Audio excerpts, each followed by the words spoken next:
वंदे मातरम। नमस्कार। जय श्री राम।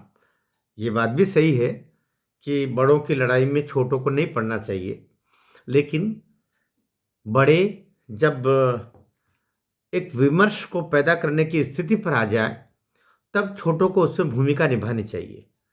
दरअसल यह जो तथाकथित शंकराचार्य जी के नाम पर, शंकराचार्य तो कोई होता नहीं है, आदि गुरु शंकराचार्य से फिर बाद में कालांतर में उनके उत्तराधिकारी, फिर चार पीठों की स्थापना, ये चारों पीठों की स्थापना आदि गुरु शंकराचार्य ने की है। आप हम सब जानते हैं उस विषय को लेकर के। फिर कि वो दक्षिण में श्रृंगेरी है, तो आपका इधर द्वारका है, उधर आपके पुरी है, उधर बद्रिकाश्रम है, ये सब लेकर के बैठे इन चारों के चार हैं। उसमें ये जो शारदा पीठ है, जिसको हम इधर से द्वारका या कि इसको पश्चिमी पीठ, पश्चिम भारत के चार कोनों में ये चार पीठें हैं, चार दिशाओं में, तो उसको लेकर के बात करें, ये ज़्यादा मुझे समय का सदुपयोग नहीं लगता। लेकिन स्वरूपानंद सरस्वती जी से हम बात कर रहे हैं, जो एक लंबी वय जिए लंबे समय तक वे संसार में रहे, और उनके दो शिष्य हुए, प्रिय शिष्य हुए, स्वामी वासुदेवानंद जी सरस्वती और दूसरे अभिमुक्तेश्वरानंद जी। और वे किसी भी इन दो में से दो जो उनके शिष्य थे, प्रमुख पट शिष्य कह सकते हैं, उनमें से किसी को भी उन्होंने अपने जीवन काल में उत्तराधिकारी शंकराचार्य के रूप में नियुक्त नहीं किया।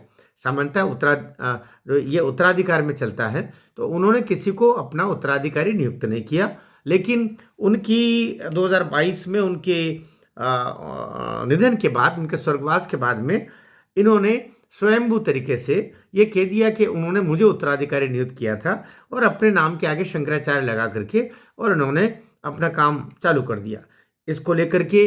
और दूसरा पक्ष कोर्ट गया, अभी सुप्रीम कोर्ट में विचाराधीन है। सुप्रीम कोर्ट ने इनके शंकराचार्य के पट्टाभिषेक को निलंबित कर दिया है, रोक दिया है, उसको विचाराधीन है।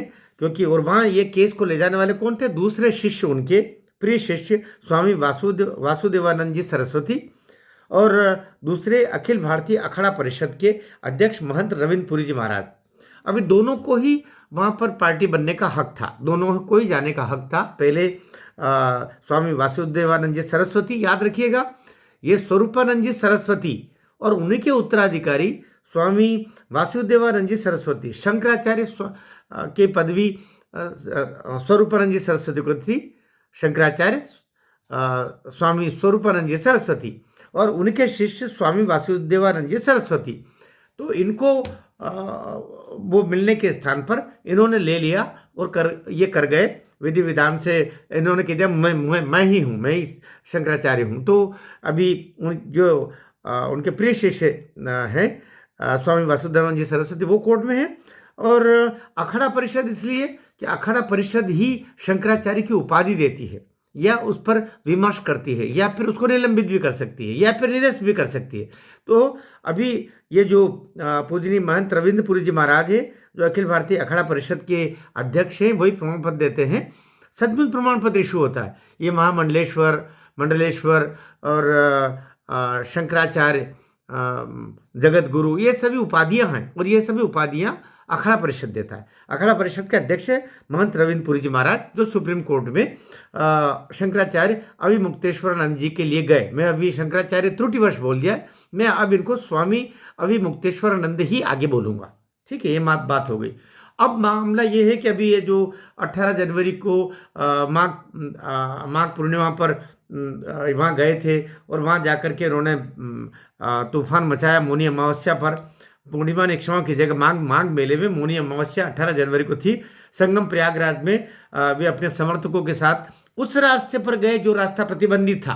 पहली बात समझिएगा, वे जो मार्ग नंबर 9 जो प्रतिबंधित था, उस रास्ते की तरफ आगे बढ़े अपने पालकी के साथ में। और जैसे कुछ आंदोलनों में चाह करके छोटे बच्चों को और महिलाओं को आगे कर दिया जाता है, और कभी संविधान के प्रति, कभी भगत सिंह, बाबा साहब अम्बेडकर की इनके फोटो लेकर के आगे कर देते ताकि पुलिस उस पर कार्रवाई नहीं कर सके। तो इन्होंने भी यहाँ पर वही, मैं कहता हूँ, षड्यंत्र चला कि इन्होंने छोटे छोटे बटुकों को आगे किया उनके, और ताकि पुलिस इनके साथ कार्रवाई न कर सके, और करे तो पुलिस की इतनी भद पीटे कि उनको जवाब देना मुश्किल पड़ जाए। हुआ भी वही। ये अपनी पालकी के आगे आगे और छोटे छोटे बटकों को लेके, शर्म भी नहीं आई, छोटे छोटे बच्चों को लेके आगे आगे चले, और इन छोटे बच्चों को, बटुकों को इतना ट्रेंड किया गया था कि वे पुलिस की टोपी छीन रहे, पुलिस से भिड़ रहे, पुलिस की लाठियां खींच रहे। ऐसे में पुलिस क्या करती? क्या करती पुलिस?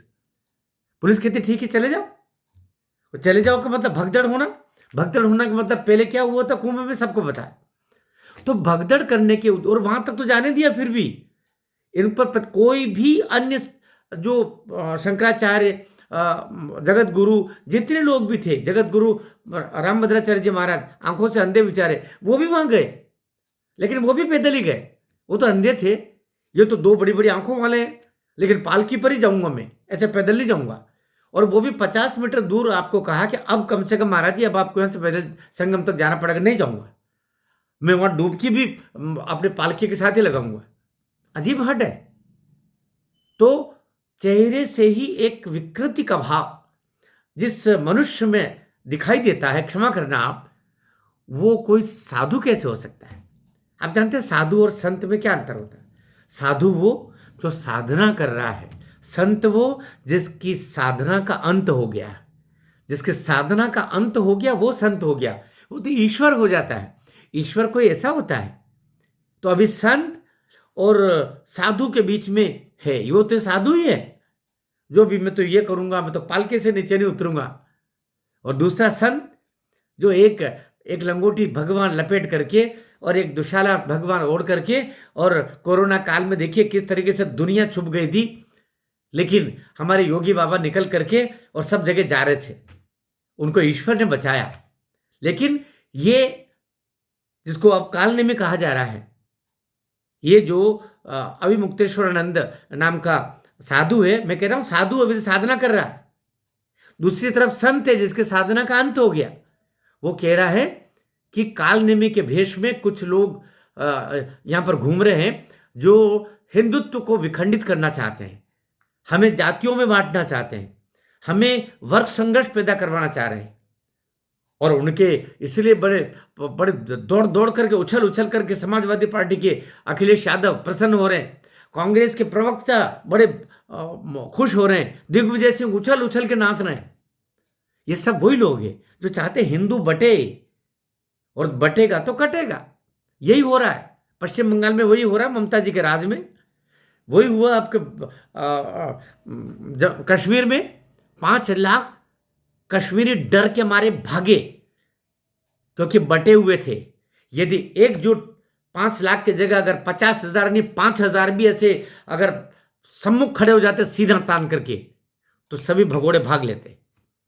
वो जो अजानम के माध्यम से जो ताकीद की गई ना, भाग जाओ भाग जाओ, भाग लिए, और अपने औरतों बच्चों को वहां छोड़ के जाओ, और ये छोड़ के आए। उनके साथ भी क्या हुआ ये भी इतिहास ने देखा है। तो बटोगे तो कटोगे। तो एक तरफ, और इसीलिए अभी योगी बाबा ने बोला है कि साधु के वेश में कुछ कालनेमी घूम रहे।